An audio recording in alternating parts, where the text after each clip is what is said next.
Welcome, everybody. I hope you're having a interesting start to your 2026. My name is David Griscom. I'm broadcasting here from Austin, Texas, joined as always by my good friend, comrade, and buddy, Malek. How you doing, brother? I'm doing good, David. Happy New Year. Happy New Year. So we got some things to talk about, and I'm sure everybody already knows what we're going to be talking about. I will say, we were going to be focusing probably more on the Zoran inauguration and going through the fan vote of the bump steer of the year, which went overwhelmingly, by the way, in favor of RFK. But unfortunately, all of these stories have been bumped because of the insanity of what's happened in Venezuela with Trump kidnapping a foreign head of state. Yeah. And I mean, I just want to comment on the RFK thing. I could tell when we were recording that, I'm like, oh yeah, RFK is going to started doing the numbers. RFK is going to really run it. Once you get into the matters of into public health, that's when you can really start putting up some numbers in terms of atrocities and unnecessary maiming of your citizenry. Yeah. Well, to all of our patrons who voted in the poll, your vote counts. And that's the Left Reckoning promise. It was a landslide. But folks, seriously, I mean, we're going to talk about Venezuela. We have two really wonderful guests. One you've seen everywhere since this invasion has started, and for good reason. He is one of the foremost thinkers and reporters covering this right now, and that is Jose Luis Granados Ceja of the wonderful program Soberanía. He'll be joining us in just a little bit to give us a kind of up-to-date what's going on in Venezuela. We are also joined by Nick Estes, somebody who I've wanted to have on this program for a very long time, and was kind of shocked when I realized we hadn't got around to it till just now. I think we'll be doing some more stuff in the near future. But he had a really interesting essay, which we'll link down below, that came out mainly in the context of the Middle East and U.S. Wars of aggression of imperialism in that part of the world, where he says the title is U.S. imperialism is an Indian war. And he kind of traces back this lineage of American intervention and military operations to some of the earliest conflicts of this country, ones that even in the early days of the U.S. government tried to treat as non-military conflicts. So it was really wonderful having Nick on the program, super insightful. We talk about that in the context of Venezuela. But before we get to those conversations, Matt, I mean, I want to talk a little bit about Schumer, but I want to talk a little bit first about something that's been hard for me to wrap my head around, which is, the kind of irrational aspect of Trump's desire to seize the oil. I understand it on a basic level. They want to grab the oil. The oil companies will very happily accept this gift. But if you look around the U.S. right now, at least for domestic oil companies, gas prices are pretty low. So there is an aspect here where his own coalition, even just amongst people who make money out of the oil industry, is a little bit split. And I think that, it's one of those things where Trump is just so pig-headed that, again, I think people will accept any kind of gift or insanity thing that they'll get from him. But there's a part of this that is just so fucking irrational. It's hard to wrap your head around, right?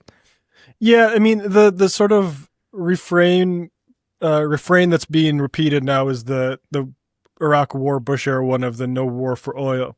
And that I realized, no blood for oil. Yeah. Exactly. What I realize is that needs an addendum on it.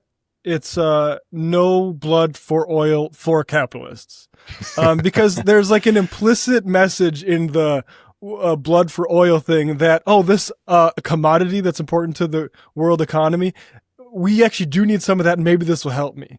None of this is going to help anybody. You said, the gas price is already low because the economy is falling off a cliff. So they need to get this. And if you are a oil producing state in this country, Texas, Oklahoma, North Dakota, Alaska, you're not overjoyed that all of a sudden a whole bunch of new oil is coming onto the market. This is about the international oil companies, and this is about the Pentagon. Those are the two people being delivered upon. What do we have access to is this giant reserve that actually surpasses our own reserves in this little country in South America. That's ours now. That's who this is for. It's not for you. Matt, I will say just really quick, talking about like the local and the domestic economy, people are kind of getting a little worried about this. I've seen this flagged by a few groups, including our good friends over at the Trillbillies. Let me put this up really quickly for you.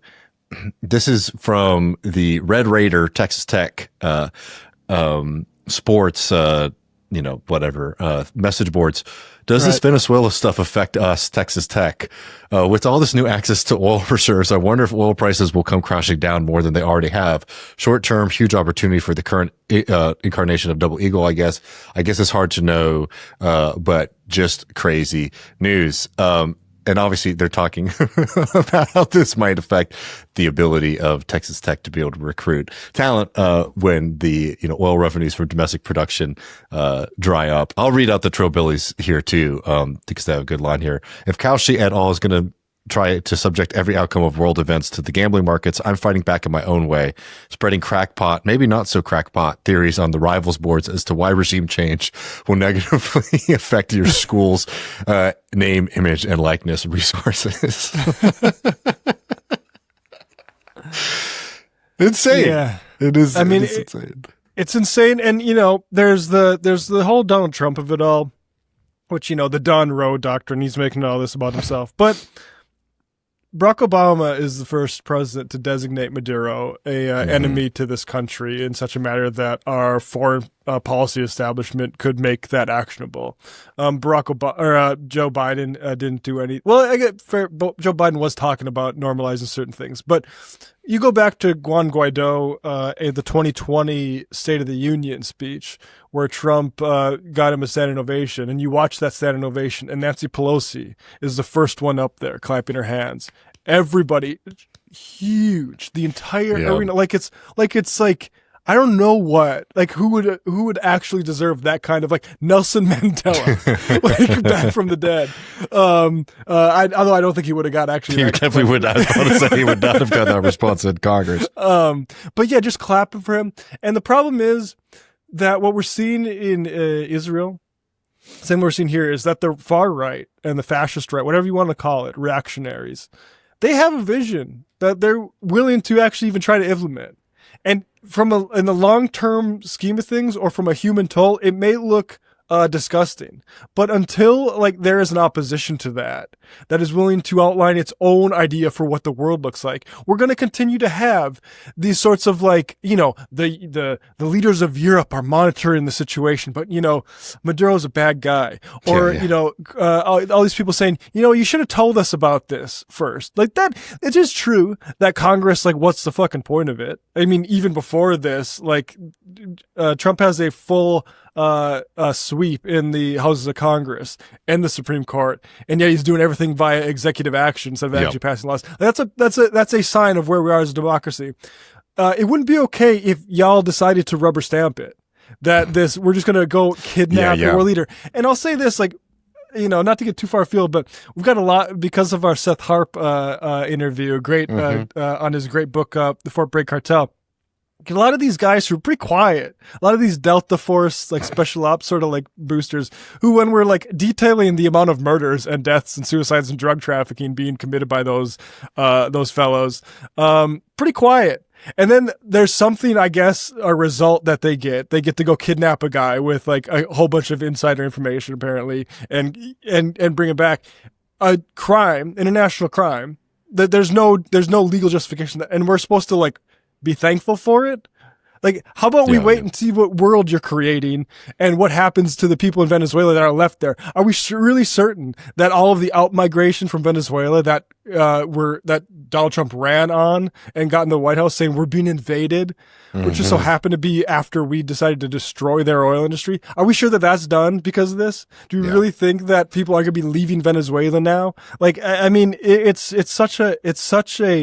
it is just gangster stupidity. And then to have to see these people gloat about it and hear Marco Rubio be like, well, maybe Cuba's next. It's really gross. It's really disgusting stuff.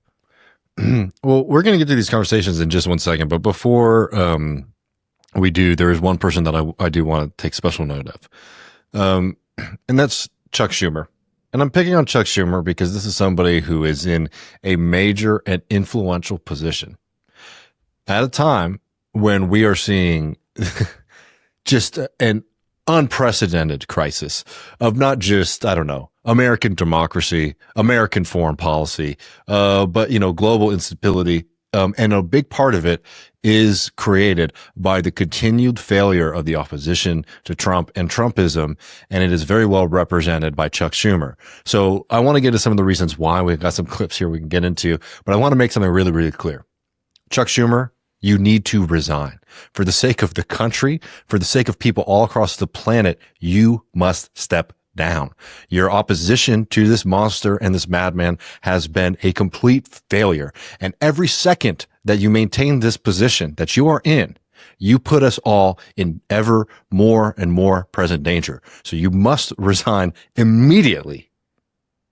And let's get into some of the reasons why here. We got some clips of, because look, this is critical, this moment that we're in. And let's look at what we're getting in response. The government is running out of money at the end of the month. There are a number of other ways that, along with the War Powers Act, would you consider at all using government funding as a way to leverage when it comes to Venezuela, or what other mechanisms or tools can you use to hold the administration accountable? Yeah, well, use the government shutdown. The 30-day, January 30th is days away. Let's first get all the facts out. That's what we're endeavoring to do right now. And our first ability to do that will be the War Powers Act of this week. Oh. And again, we are saying to the Republicans, this is your responsibility. President Trump is a member of your party. You've gone along with him over and over again. And this is one time you've got to resist him. It's too serious. Yeah. Okay. Chuck, that's your job, right? And the fact of the matter is that, the way that he's talking about the Republicans, not just in this interview, but in other interviews, is solely about one thing and one thing only, and that is midterms. That is midterms, right? Something so far away from this immediate and present crisis. This is somebody who is incompetent, is inept at speaking to the American people, is incompetent and inept at, encouraging the Republicans to do something. This is somebody who saw the entire agenda of his party slip through his fingers because he was unwilling and undisciplined when it come to enforcing even his own members of his own party to uphold the positions and the priorities of the Democratic Party. This is somebody who's just a complete and abject failure. And to think about him in a critical moment like this, sitting here being like, well, what we're going to be doing is we'll be investigating what happened, and we'll be, it puts me to sleep listening to it.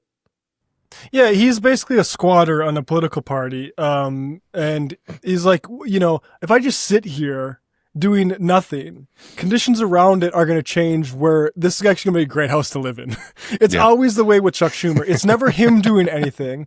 It's the American people are going to see what they do.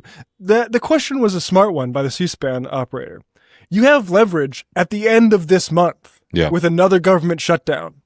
Are you going to allow the president? Are you going to fund the president's government as he kidnaps world leaders to remove them? And the answer for Chuck Schumer is, of course he will if he can get away with it. That's not what he gives a fuck about. He doesn't care about that. In the summer, prior to Trump sending bombs at Iran, Chuck Schumer was the most animated he got in all of 2025. And he went and got a social media guy to record a vertical video of him in his old man's chair saying, no side deals. Trump is trying to do a deal with Iran instead of bombing them. Yeah. And it's not just that Chuck Schumer knows what he wants to fight for, and will fight for things. It's just not the same things you want him to fight for. And it will never be. He is constitutionally incapable of it. Chuck Schumer, and he's only ever been rewarded for it.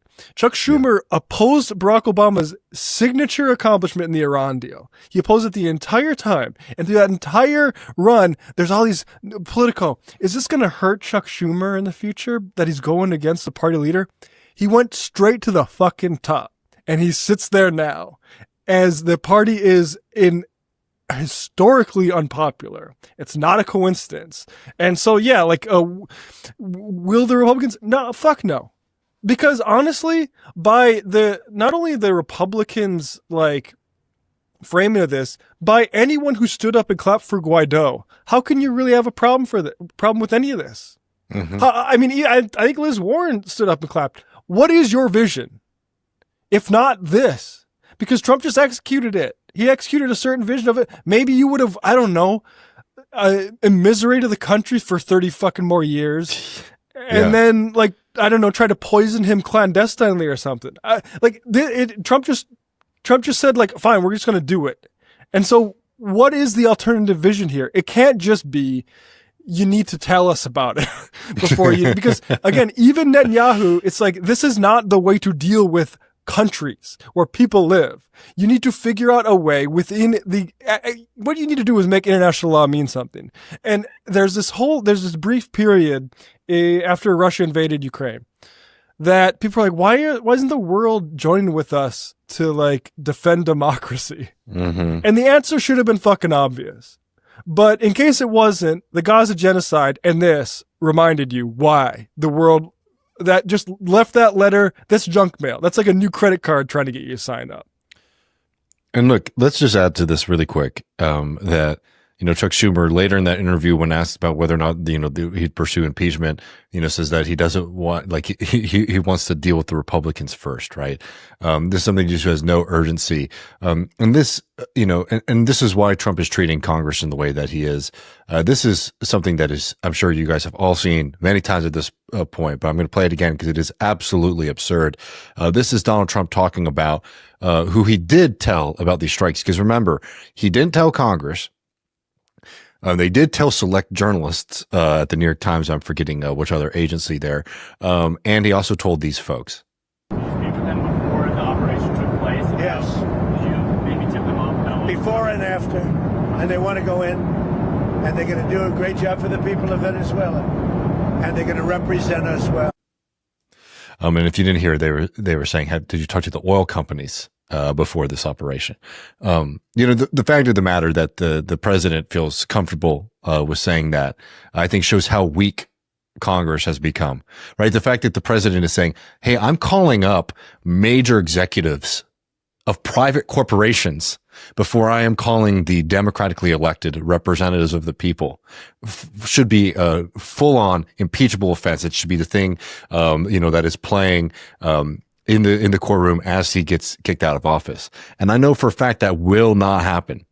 That will not happen when we have the leadership of the Democratic Party that we do today.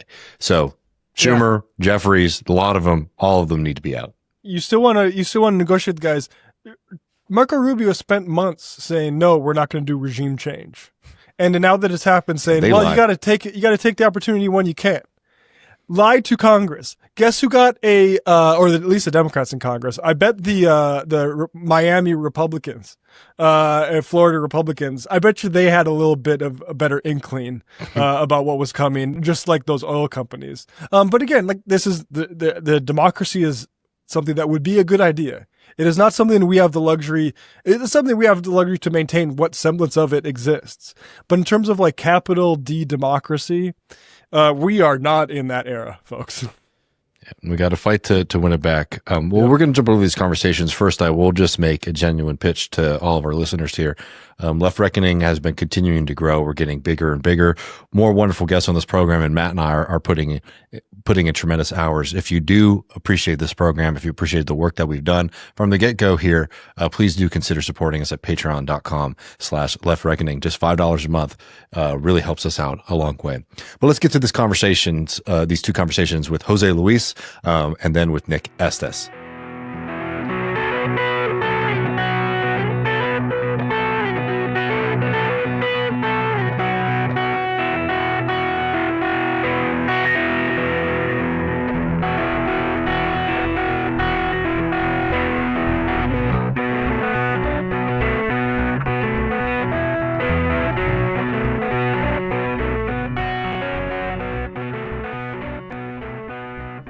Welcome back, Left Reckoners. David Griscom here, and I'm very happy to be joined by my good friend and comrade Jose Luis Granados Ceja of Soberania. Y'all might have heard the conversation I had with him and Kurt Hackbarth on the Jacobin Show just a few weeks ago. As much as I love to talk to you, Jose Luis, this is some difficult circumstances. So thank you so much for joining us. I know you've been pretty busy the past few days. No, of course, always have time for left reckoning. And, this is a hard way to start the new year. This is a dark moment for us Bolivarians here in Latin America and the Caribbean. Well, I mean, let's get into it. I mean, there are going to be so many shifts that I don't want to get too bogged down into kind of like a minute by minute breakdown.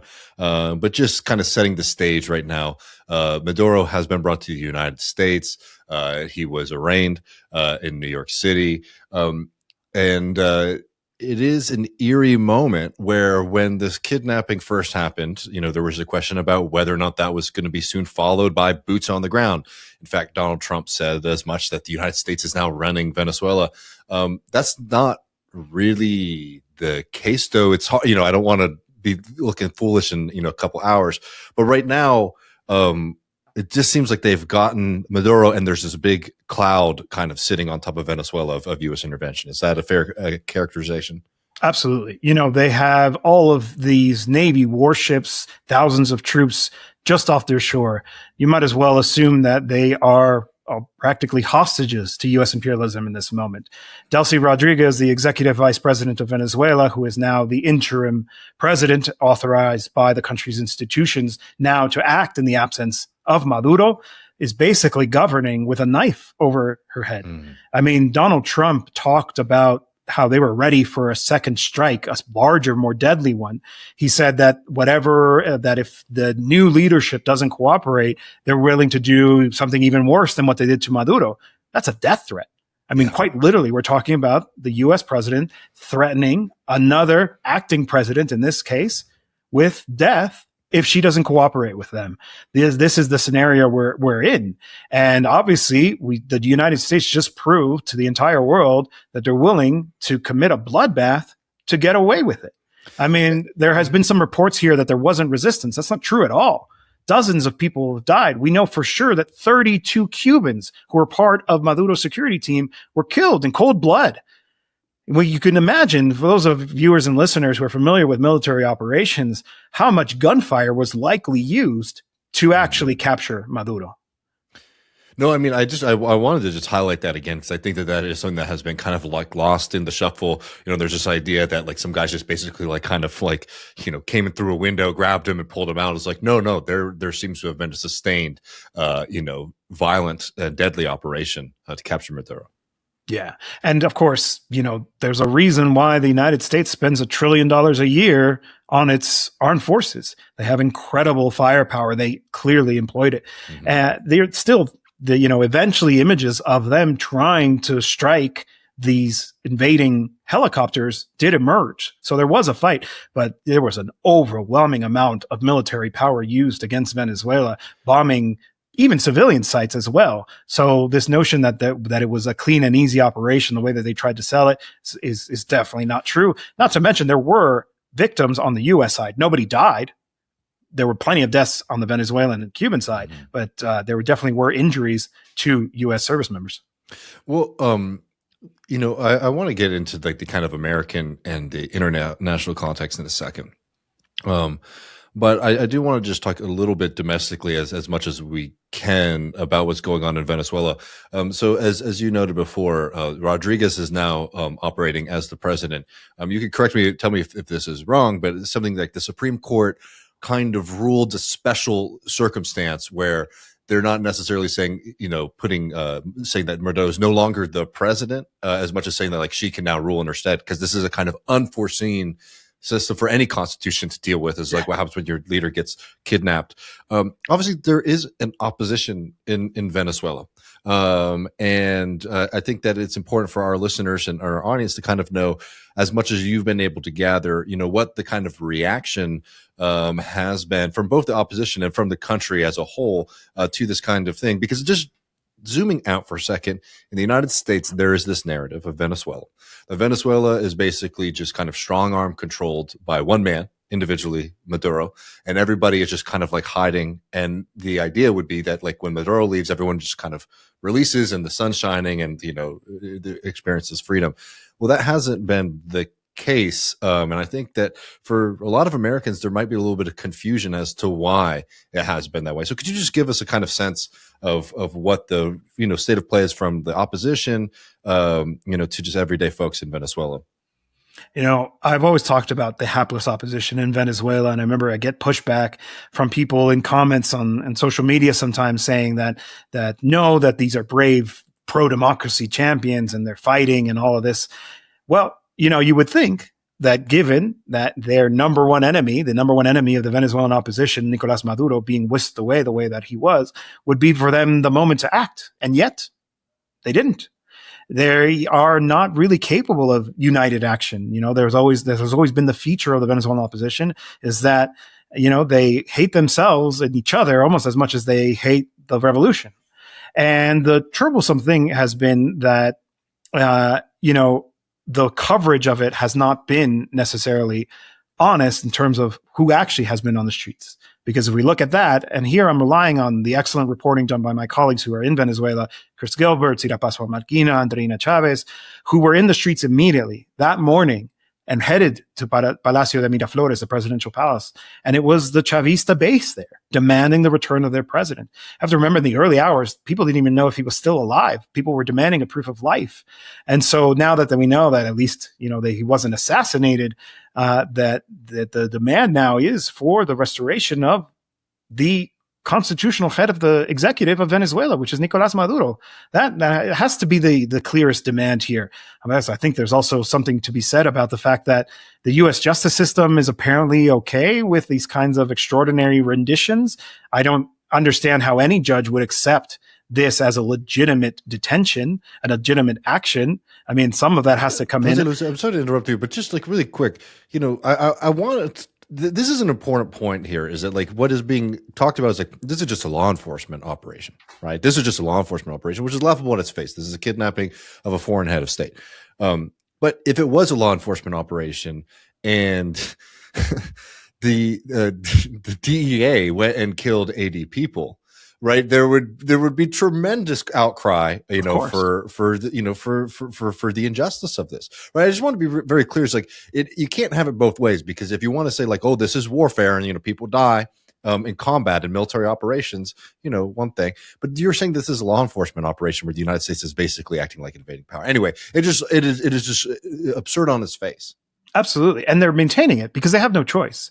Because the way they were able to avoid a war powers resolution being passed in Congress was by lying and saying that there wasn't going to be a war. That actually has been Massey's line, or even Rand Paul's line. You can kill people in this manner if you're at war. We are not at war. So if it is a law enforcement, it's an illegal extrajudicial execution. All the people they just killed, they should have to face justice for that as well. Those were carried out. U.S. service members broke the law. They violated the U.S. Constitution. The people ordering it did it as well. So this is the reality of what's actually going on. But unfortunately, the media environment in the United States isn't asking these questions. Before we get into the international and the U.S. Aspects here, I did want to kind of ask about Maria Corina Machado, because this is somebody who won the Nobel Peace Prize, is somebody who's been kind of being propped up for a long time now as the alternative to Maduro, as in some views the legitimate ruler of Venezuela.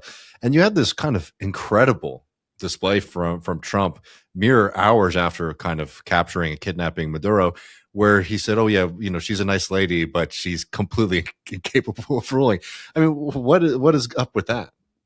It's interesting because that's actually been what I've been saying all along, which is that she's not actually a popular figure.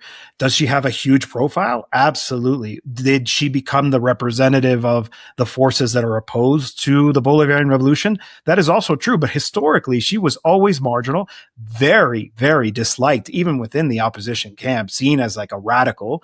You have to remember, she got famous basically when she got propped up by the U.S. soft power instruments that raised her profile, brought her to the White House, put her next to George W. Bush when he was trying to oust Hugo Chavez from power.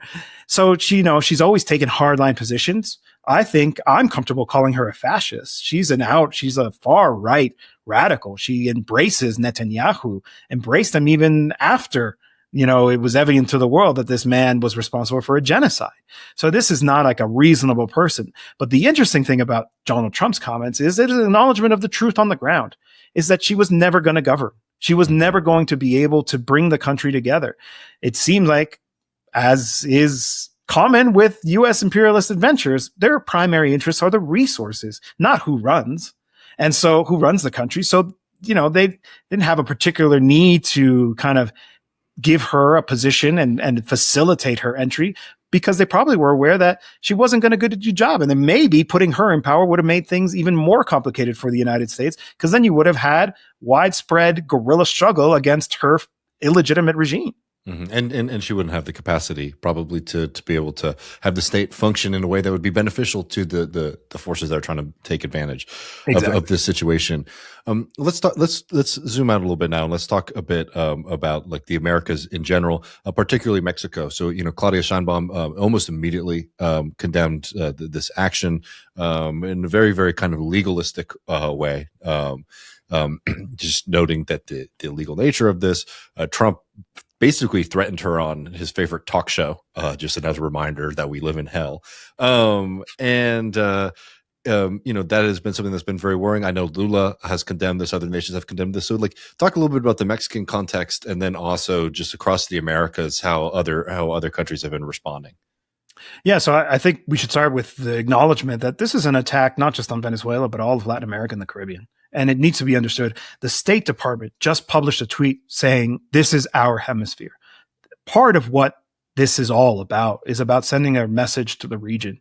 And I've talked about this in a lot of different spaces. The United States is clearly setting its sights on the Western Hemisphere again. It is desperate to not have a commercial diplomatic relationship with the region. It wants to dominate the region in order to get the resources out of here as cheaply as possible, to get the labor power here as cheap as possible, to have these compliant governments in place to do their bidding, because this is about geopolitics. This is about them putting themselves in a position to dispute things geopolitically.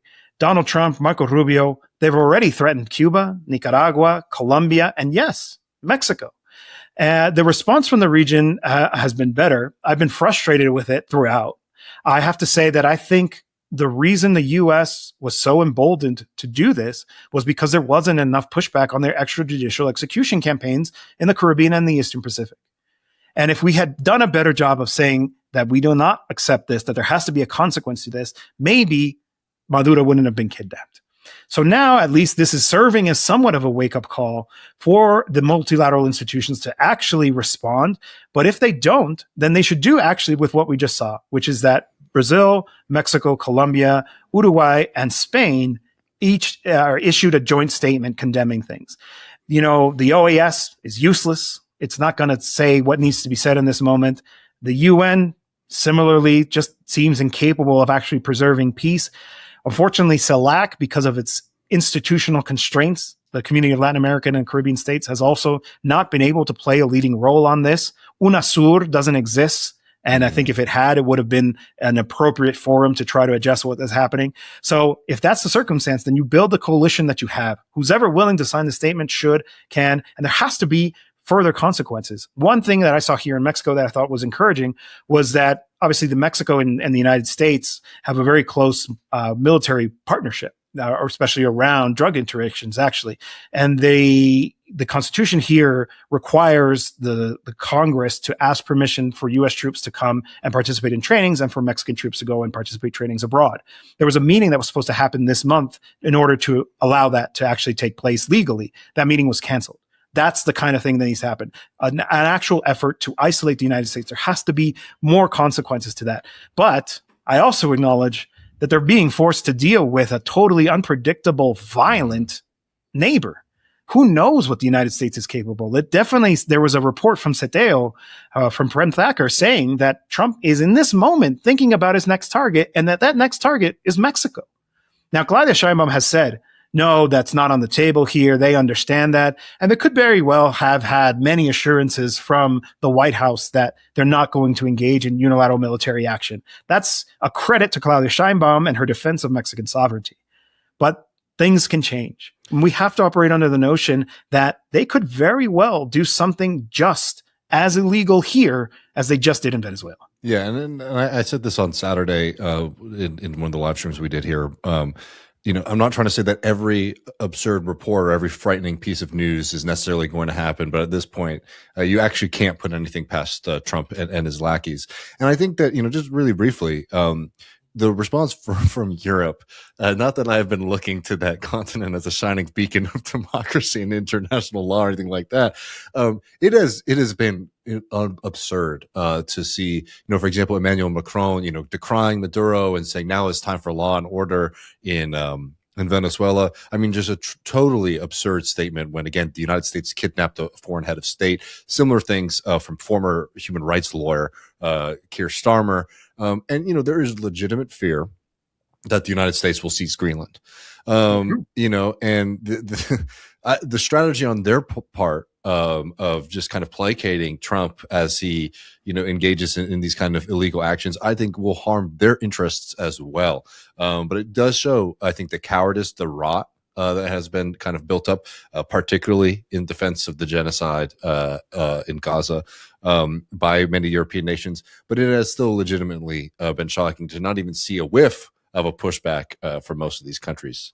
Even Canada, which has also had its sovereignty threatened. I think they need to actually think about it as serious, as an actual threat. And yet, Prime Minister Mark Carney couldn't bring himself to condemn the U.S. action in Venezuela. Mm-hmm. So if it happens to you, and it could happen to you, are we now suddenly supposed to leap to your defense when you couldn't do it for Venezuela? I mean, I would, but there is a contradiction there. Well, Jose Luis, obviously people will be keeping up with your work. In the last couple of minutes, I wanted to ask, though, what kind of things are you? I won't put you in the difficult position of making predictions because I think this is a kind of unpredictable situation. But what are you kind of watching? And keeping up with? What are your kind of thoughts? What is it that you're kind of looking to see what happens? I mean, is Juan Guaido about to pop up and kind of set order to things? I mean, what is it that you're looking at, particularly domestically in Venezuela, internationally? I think stability is the key thing. Right now we could be before a situation where the actual territorial integrity of Venezuela is at stake. And I know that sounds very serious and dramatic, but there could be an effort at balkanization of Venezuela in order to have access to the oil resources, because it's only certain parts of the country that have these oil reserves. It could be an effort to try to carve those out, as that they've done in West Asia. So I think that's a real risk. I think unity is also really important. There seems to be a psychological warfare operation going on right now, trying to cast doubts over Delcy Rodriguez, the interim president, her capacity for leadership, if she somehow was involved in this. I think there's no time for that. I think we have a responsibility to reject that in this moment. That is the demand of the Chavez movement in Venezuela now, unity above all. They are going to try to divide us and pit us against each other. And, that's why I think it's important, for example, to see Nicolas Maduro's son giving his full-throated support to Delcy Rodriguez, to show, to see that from the armed forces as well, from Diosdado Cabello, who's also a key figure in Chavismo, to say, we are behind Delcy Rodriguez in this moment because that's what the moment demands of us. And I think we, especially those of us who are not in Venezuela, need to not entertain these psychological warfare operations that seem to be trying to undermine her authority. Things can change very rapidly. I don't have any expectation that she's going to betray the revolution, but also have faith in the people of Venezuela to defend their revolution. They're not going to tolerate somebody who's going to, suddenly throw the doors open to the United States so they can do whatever they want and steal all of their resources. That's also not going to happen. We have to give a lot of credit to the revolutionary forces that are on the ground and who are putting their lives on the line. I have friends and comrades who their first action was to go and find their self-defense equipment because they thought the invasion had started. And they were willing to die in that morning in the face of an onslaught of the United States. Those are the people we need to be believing in and placing our faith in. These are the people who've been defending sovereignty in Venezuela and Latin America more broadly for over 20 years now. So really, right now, all of the eyes should be on Venezuela and doing what we can. Before we started, I told you that I've been saying yes to anybody who asked me to be on because it's my way of contributing, right? Use my knowledge of Venezuela to help fill in some of those gaps that are maybe out there. If you don't know much about Venezuela, there's so many resources out there. Find journalists who are covering the region. I really encourage people to check out the work of my colleagues, Cira Pascual Marquina, Chris Gilbert, Andrina Chavez. We've worked together for years. They're on the ground. They are committed revolutionaries. They're communards themselves, working to build socialism of the 21st century. So if there's ever a moment there in terms of wanting to figure out who to turn to, those are the people I would say to be best informed about what's happening in Venezuela and to take to the streets as well. There has to be also, particularly those of you who are in the United States watching us right now, that domestic pushback. There has to be more of an opposition. I know that the Democrats are not really reliable partners in this, but surely some of them can be moved on this. This is so audacious that I think we can make some progress on that. Even some of the ones that I have been in support of all of these actions throughout the region to try to advance U.S. interests. This is a moment for us to really gather our forces and push back. No, I think that's 100% true. And, Jose Luis, I got to say, as most of our audience knows, you're going to see him everywhere. And that's because he's working extremely hard and we are in your debt. Thank you so much for coming on Left Reckoning. I believe Soberanía does have a GoFundMe out now right now to support that work that y'all are doing. I will say it is something that is really, really critical. So people go and support that. And again, friend, hope to talk to you soon and get some rest in the meantime. Yeah, thank you so much. And of course, if something happens, count on me to come back here and talk about what we need to do next. Appreciate it, brother. All right.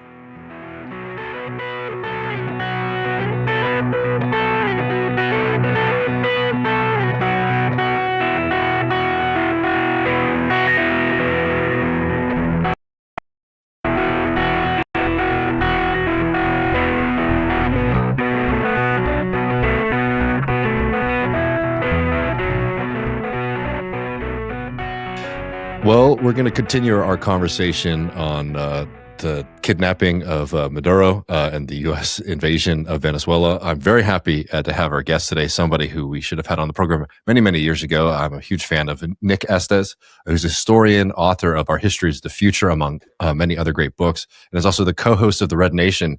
Nick, thank you so much for joining us on Left Reckoning.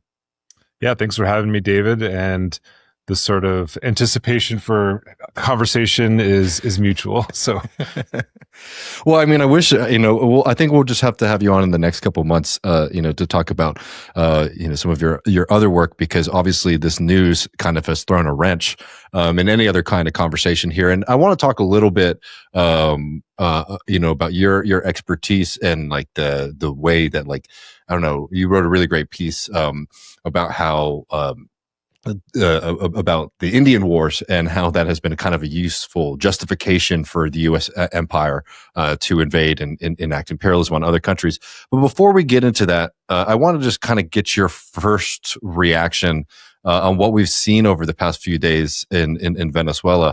I mean, this is something I'm curious, just even your initial reaction here, because it's something that there's always been this kind of looming threat that Trump might do something like this, but you're never really certain there. So I'm just curious, just going through the weekend, what that experience of kind of watching this unfold has been like for you. So I have friends and contacts in Venezuela who I stay in contact with, over the course of several years since the first time I visited Venezuela back in 2019, I believe. And even in 2019, there were threats of, escalation and military intervention, under a Democratic president, his airplane was seized, not his, but the Venezuelan people's airplane was seized. So this has been a longstanding sort of war. Some have called it a hybrid war. This is like the first sort of military engagement that the United States has taken against Venezuela. But this goes back to Hugo Chavez and the start of the Bolivarian Revolution, in the late 90s.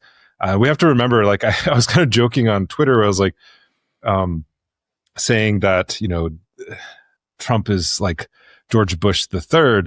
And I kind of that has like actually more meaning. And I want to kind of unpack that a little bit, because the legal justification that the Trump administration is using for kidnapping Maduro goes back to the first Bush presidency, George Bush Sr., when he kidnapped and arrested Noriega from Panama, the dictator of Panama at the time, and invaded the country, and took it over to protect, quote unquote, American interests in the Panama Canal, and used the same sort of justification that this was a law enforcement operation.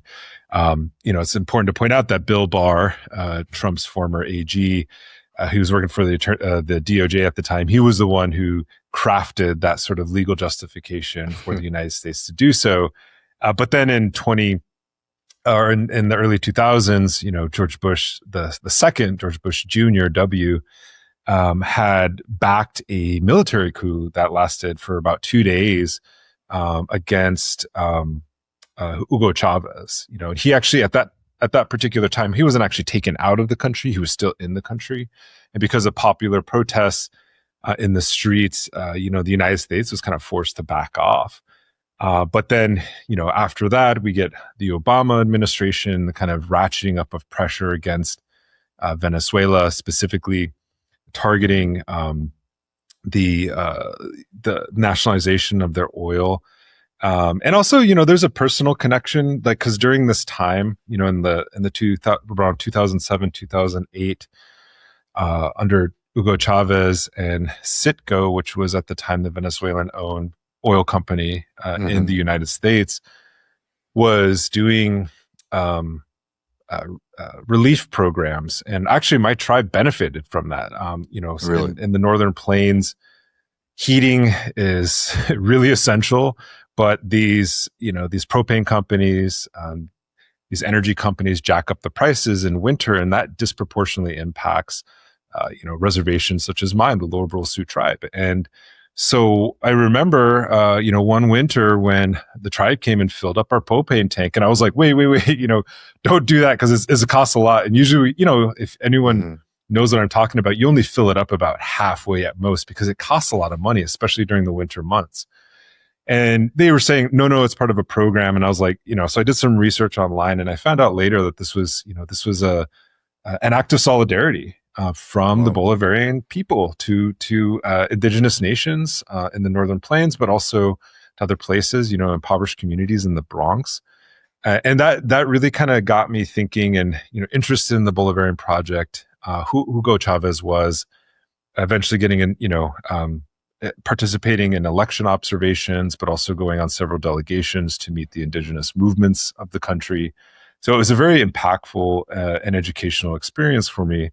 And I'll just say one last thing about that, because I want to get into what had happened, but I think it's important to put this into context because this is almost a 3-decade war against the Bolivarian project, and it impacts indigenous nations. The drop in oil prices was largely a result of the Obama administration's domestic energy program to increase fracking. Right, fracking technology had developed around 2007, 2008, and there was this fracking boom that disproportionately impacted, as we know, indigenous lands. And this was also sort of a economic or energy project against the Bolivarian revolution, because, as we know, as Trump has stated, Venezuela has the largest known oil reserves in the world. And this is quote unquote cheap oil in terms of like how it's classically drilled from the ground. Obviously, sanctions have destroyed drilling technology, have maldeveloped their oil industry in many ways, like reducing capacity by 90%, perhaps even more. But nonetheless, if we look at the development of fossil fuels in the United States and Canada as directly a geopolitical contest, to wean, quote unquote, the United States off of this communist or socialist oil. And so where are they going to get this oil from? And how are they going to transport it? Well, they're largely going to get it from federal lands. They're going to target indigenous lands, and they're going to transport it on indigenous lands, thus, putting us at risk for the sake of this geopolitical rivalry. And this was something that was stated at Standing Rock. Like, people were talking about this. The construction of the Dakota Access Pipeline was part of the Obama administration's war against Venezuela, specifically targeting its oil infrastructure and its oil producing capacities, right? To lower the price of oil, not only to flood the world economy with U.S. oil, but to also, beat out, countries like Venezuela and, Iran as well. So it's important to put that into sort of geopolitical perspective. So flash forward to this Saturday, when there was this early morning raid. In this piece that I wrote, I talk about these sort of motifs of the Indian Wars that have been classically sort of identified as, you have like these Black Hawk helicopters, these Chinook helicopters that are named after indigenous nations and peoples that have been genocided by the United States, flying into Caracas, right? And taking out man pads, landing in Miraflores Palace and kidnapping Nicolas Maduro and his wife, the first lady of Venezuela, also known as the first combatant of Venezuela, and whisking them away to a warship in the Caribbean to be transported back to New York City. And there's several things to say about this. I mean, I think the first one is to say that when the U.S. or imperialist powers attack, they often do so without warning and at their whims, right?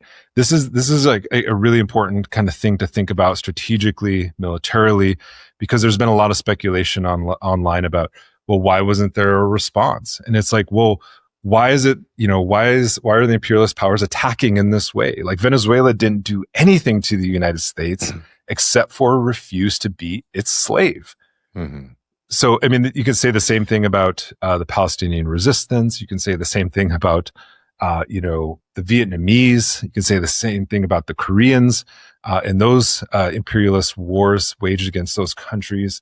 But the point is that, sure, this happened, but it's because the imperialist powers, in this case, the United States, are setting the agenda of when and where the battle will happen, right? And we can see this play out in a longer sort of timeline. And the United States does not have, sure, it can go in, it can kill a lot of people, it can disrupt, it can destroy, but it cannot actually win these long-term battles. Look at the Taliban defeated the United States in Afghanistan. The Viet Cong defeated the United States in Vietnam. The list goes on and on in terms of failed occupation. So in one sense, the United States is riding high on this military attack against Venezuela. But Venezuela, it's kind of fascinating. Marco Rubio was correcting, I don't remember, some reporter and saying, the reporter was challenging him. I'm like, well, didn't Trump, say he was going to get out of these forever wars? And Marco Rubio said, well, this isn't the Middle East. And it was just ironic because that's what Bush said when he invaded Iraq. And Afghanistan. He said, this isn't Vietnam, but you see the same sort of pattern repeating over and over again. Yeah, I mean, I think it's notable, and also, I don't know if you want to talk about a region of the world that the United States has been meddling in even longer than the Middle East. It's the Americas. So yeah, it might not be the Middle East, but we have a lot of kind of sordid history in the region as well there. And like, I mean, I want to get into this like connection to kind of like U.S. history and deeper stuff, but I do want to make a quick point about like the oil aspect of this, because this is the thing that is kind of weird about Trump, is that like there's like a very vulgar kind of imperialist logic to what he's doing. Literally we've noted, he admitted to calling the oil companies before even alerting Congress to his activities. At the same time, oil is pretty cheap in the US right now, which I'm just saying, like, as a Texan, I paid a little bit of attention to the oil industry, and that's actually not very good for oil companies, right? So like there is this weird tension where like there's a part of the Trump coalition that is just like, we're just going to seize oil. We got plentiful oil, and then oil is going to be very cheap at the pump for everybody. And then the reality is like these oil companies have plenty of capacity actually. And they're like wanting, don't get me wrong, they want the leases, they want control of these kind of things. But there is this tension between, I think, this kind of like MAGA populist movement that's like, oh, we're going to make, gasoline cheap for everyday people, and the companies are kind of calling the shots. But but this is the thing at the end of the day with Trump is that like I think that people in power know that they can get a lot from him, even if he isn't somebody who is, I don't know, like directly taking their marching orders, if that makes sense. What I'm saying is like I don't think that they're necessarily saying like, Trump, we need you to take over Venezuela because we want the oil. But if Trump is going to attack Venezuela and start saying we're going to start seizing the oil, these major American oil companies are going to be pretty damn happy to accept that gift. Yeah, I think it's all, I was reading the Financial Times this morning, and that's one thing that all these oil companies are kind of jumping up and down about right now as they see their sort of stock shares increase and jump in this moment. And they're thinking long term, like this isn't going to happen overnight. Like they're not going to just show up tomorrow and like turn on the spigot, of oil.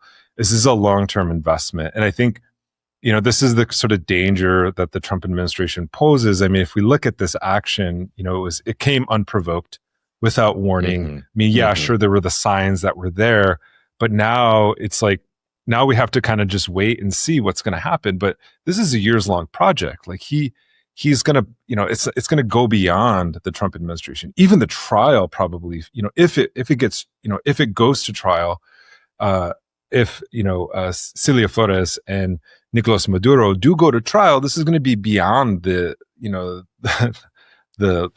life of the Trump administration, probably the life of Trump. Who knows at this point? I mean, he's not a spring chicken anymore. But this is because even if you look at Noriega, that trial lasted for years, and I think he served prison time in the United States and Panama. But going back to the oil, like this whole, like if you go back to even Marco Rubio's initial sort of characterization of Nicolas Maduro and the Venezuelan government as narco-terrorists, this was him talking in Guyana, right? At the beginning of the year saying, these narco-terrorists, pose a threat to U.S. oil interests in Guyana. That was the first time it was actually used during the second administration. I think it's been used in Trump's first administration, but it was very clear from the very beginning that Marco Rubio was saying, this is about oil. This isn't about drugs. Like obviously, even the drugs that are like supposedly coming out of Venezuela are not the drugs that are killing Americans, right? Like this is like the cocaine shipments. So like if we followed Trump's logic to its endpoint, and Marco Rubio's logic to its endpoint, we'd be seeing them drone bomb the Sackler houses, right? Because of their spread of opioid addiction across the United States. Well, I mean, and I think this is one of the major points that people remember if you've listened to our conversations with Seth Harp, is that the way that the United States uses, drugs and terrorism to kind of justify all kinds of actions. I want to even, pull back a little bit further than that with you, Nick, here, because again, we'll have a link below for people to read this piece. It's a really interesting piece called "U.S. Imperialism is an Indian War," and I'm curious. Obviously, the subject of this piece is not Venezuela. This is about the bombing of Iran, is about Gaza, is about the Middle East, largely the West Asia. But I'm curious, if you could kind of like expand a little bit and see where there's similarities and differences with this kind of action, and the justification for the quote unquote Indian wars, with the United States. Yeah, so I think it's important to actually define what the Indian Wars are. And there are 14 battle streamers on the U.S. Army flag, sort of commemorating the Indian Wars. And it begins in 1790 and ends in 1891.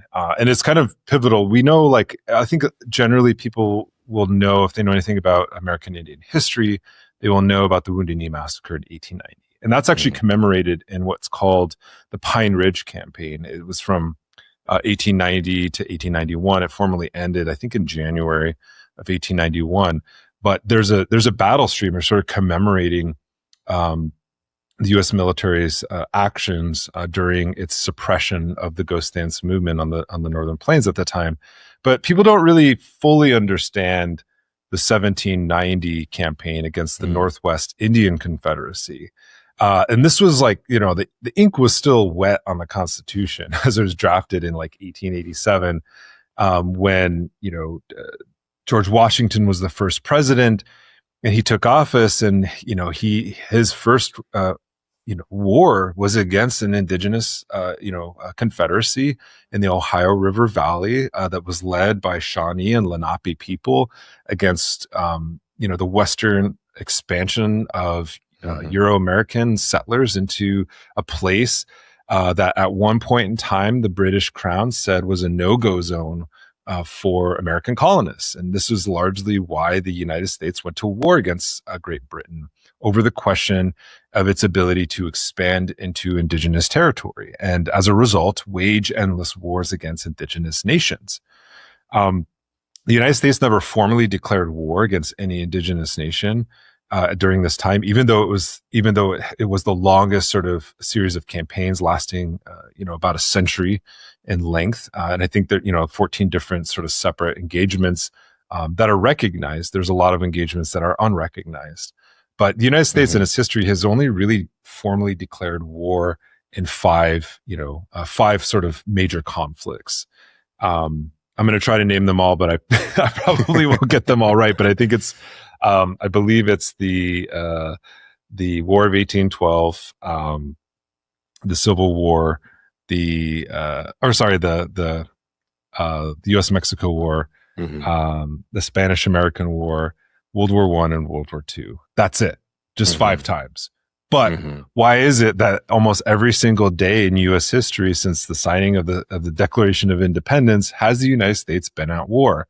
Well, there's several reasons, especially when you look at the sort of constitutional justifications for a president to wage war. And you can look at major conflicts that I think people will recognize, such as the Vietnam War, as there was no formal declaration of war. So why was the United States involved in this? And how did it justify its involvement and deployment of American troops into Vietnam to crush, the national liberation movement that was happening at that time? Well, they used the legal justification of the United States' first, quote unquote, undeclared war, which was an Indian war, a war waged against this Northwest Indian Confederacy.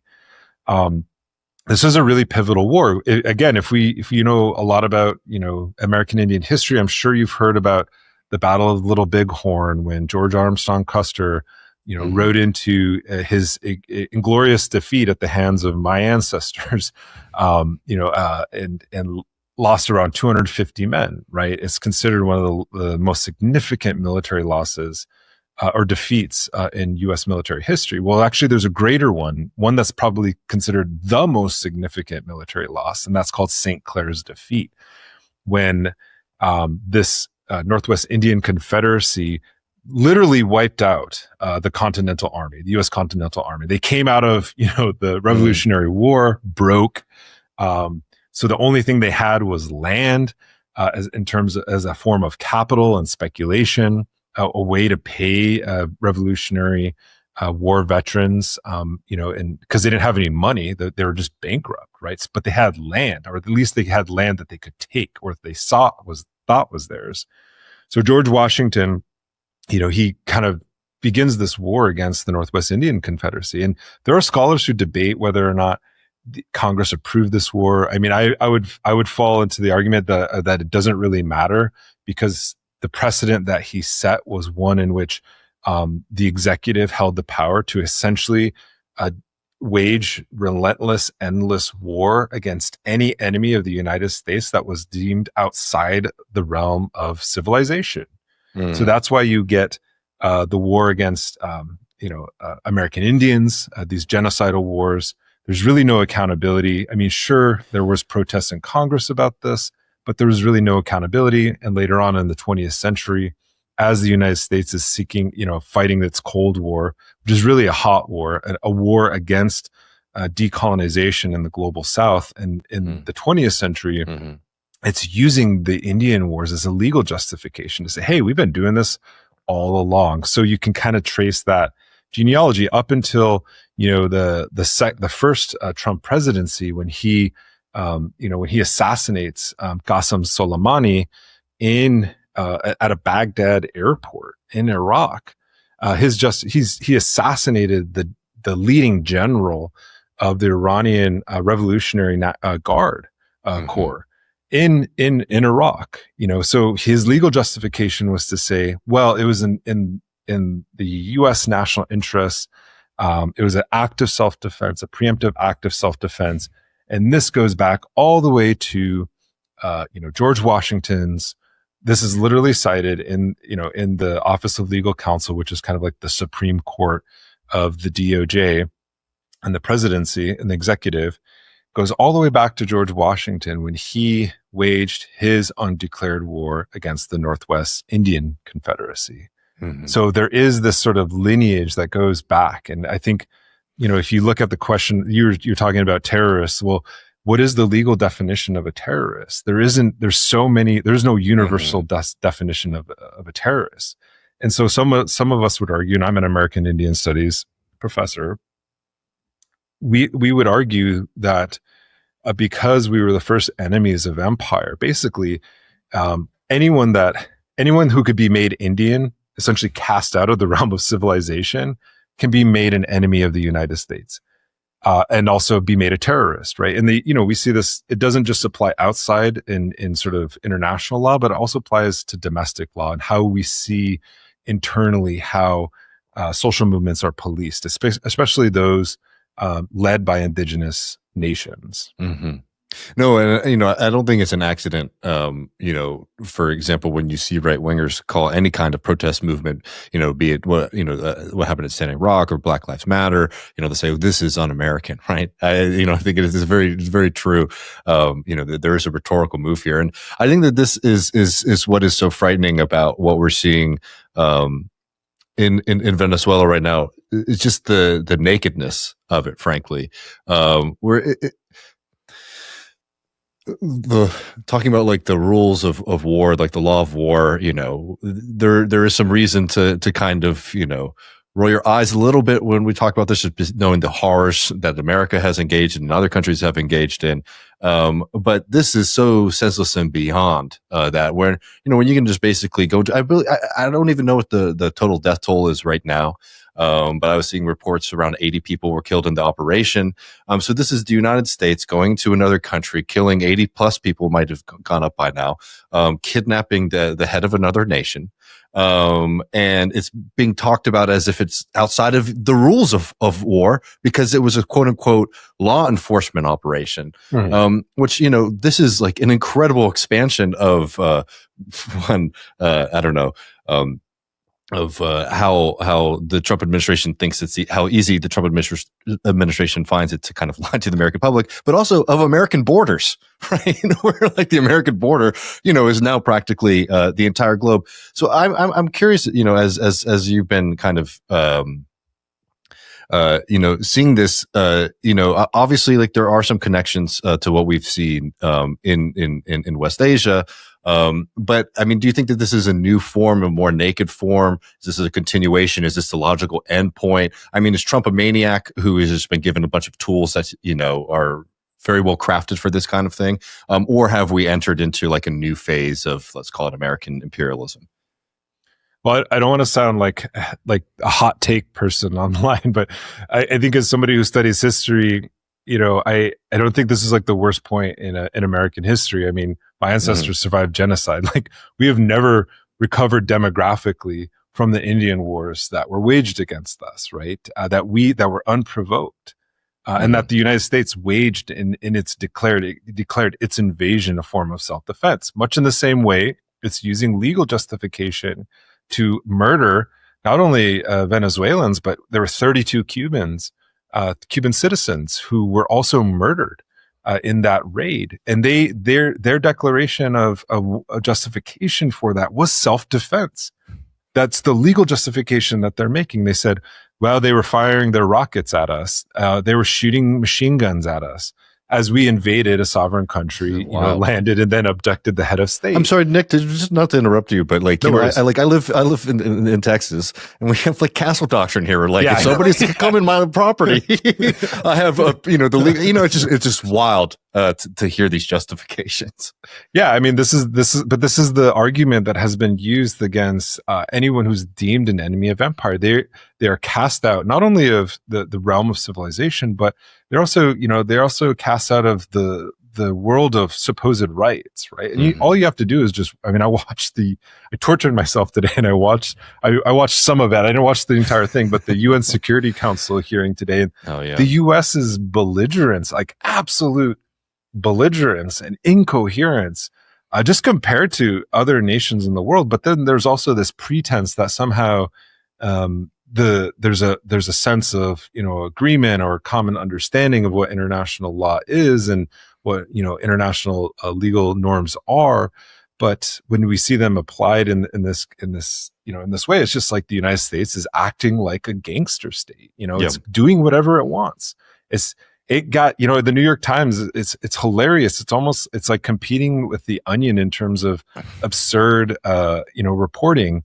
It reported in one of its stories that it was Nicolas Maduro's dance moves. That I did see this. It was part of the final straw in upsetting, the Trump administration officials who decided to go forward with this attack. I mean, they were thinking about doing it in December, around the time of Christmas, but they were too busy bombing Nigeria that they had to postpone it.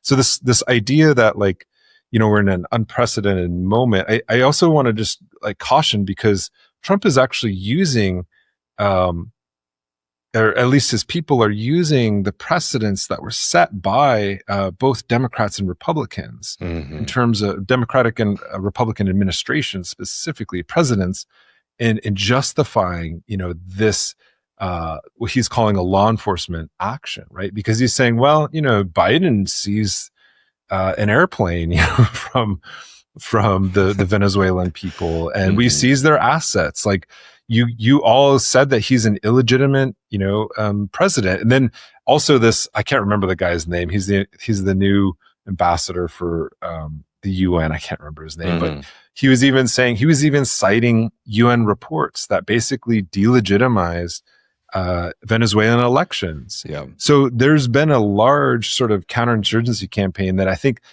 and I kind of appreciate it because it's honest. It's, there's no mask to this kind of imperialism. They're just saying outright, yeah, we stock the deck and you guys all agreed to it.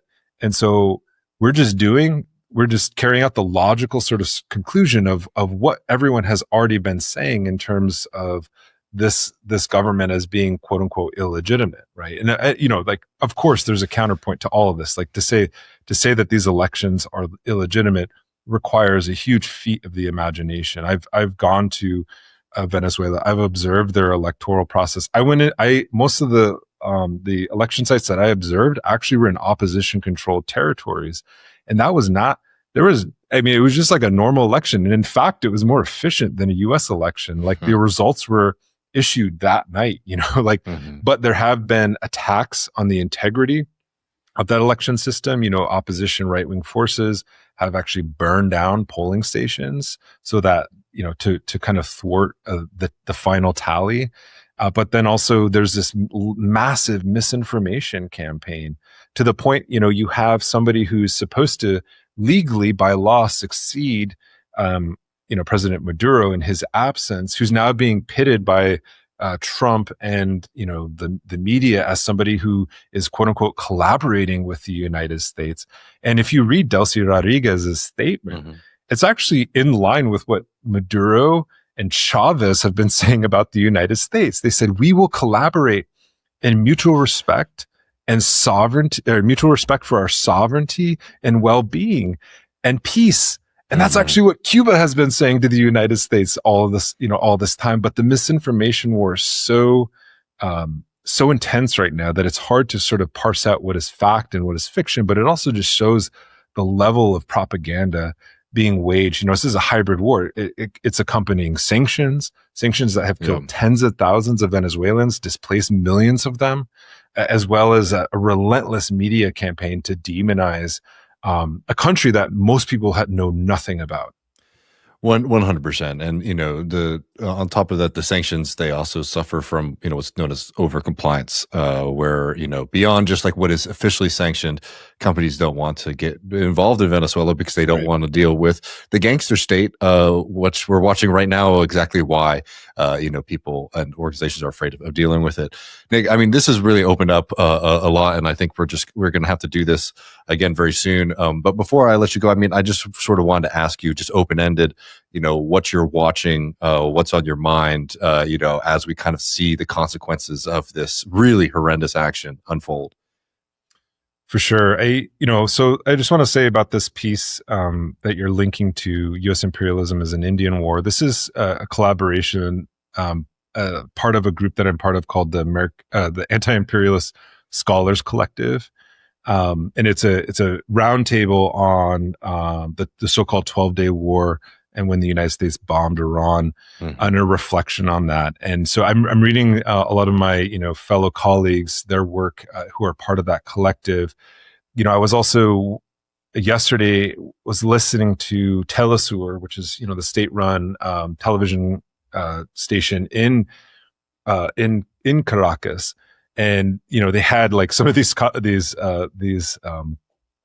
journalists were out on the streets for like 20 hours, just relentless, didn't take a break, but they were just interviewing people on the street. They were interviewing opposition members, and just the stories from people on the street to say, their analysis of the situation is just so profound in the sense that they're saying, there was one individual and they were crying, and they're saying these aren't tears of sadness, these are tears of rage, because they didn't think that the United States would go to such extent to kill civilians, and to just violate in such openness, like international law, and to just wage a war that nobody wanted in Venezuela. But then also this person was recognizing that she's like, but it's also the end of the U.S. empire, because it's an act of weakness.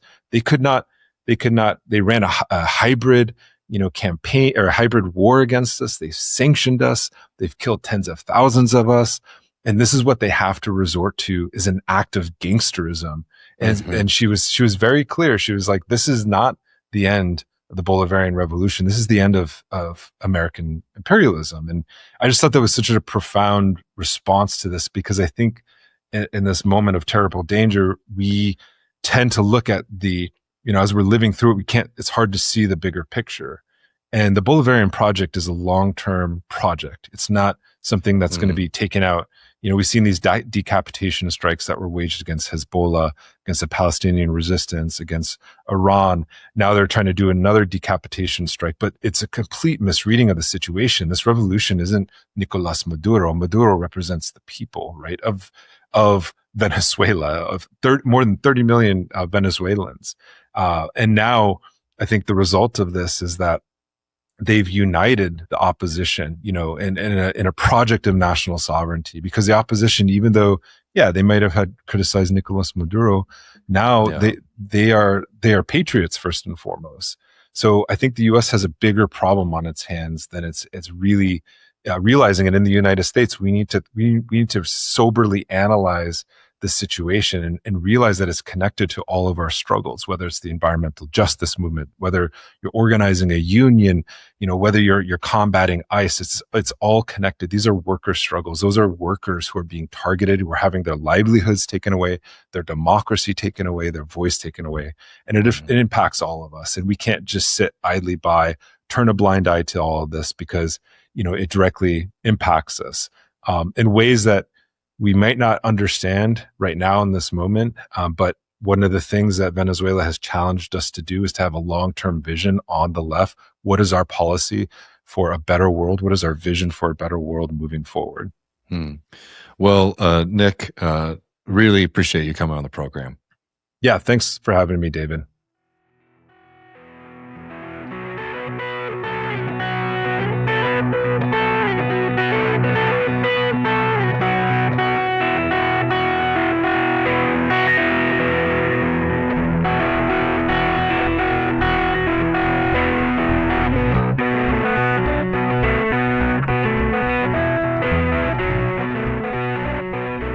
Man, that was great. It was really fun having Nick on the program. People do read this article that we have linked below. It was also wonderful having Jose Luis on the program. Support Soberanía. It is a really, really important and wonderful project. But yeah, man, I mean, Matt, it's a very difficult and worrying time. I do feel that we are lucky, at least, to have such strong minds and analysis out there to help us at least know what it is that we need to do to get us out of this crisis. But we got our work cut out for us. Yeah, absolutely. And, people will be familiar with maybe their recent Jose Luis appearances on our stuff. Nick is a guy whose work as a North Dakotan has really helped anchor me and, where I think I find myself in the universe. So if you are a upper Midwesterner in particular, I recommend reading his books. Yeah, and we'll definitely have him on the program soon as well. And before we go, let me just say this. There have been some groups out there and some forces out there who have been very upset that Matt and I continue to host strong, anti-imperialist, pro-working class voices on this program. And guess what? I have a message for all of y'all. That ain't going to stop until Matt and I will always have this be a place where we talk about strong anti-imperialist, anti-war movements, as well as kind of centering that within our larger working class politics here. And that's not going to change. Now, those attackers, they try to do a lot of things to try to harm us. So if you are somebody who appreciates this show and you do want to see us continue to have those kind of voices on this program, do consider supporting us at patreon.com/leftreckoning. We got a lot of really exciting stuff planned for the next few weeks and the next few months. Y'all are not going to want to miss it.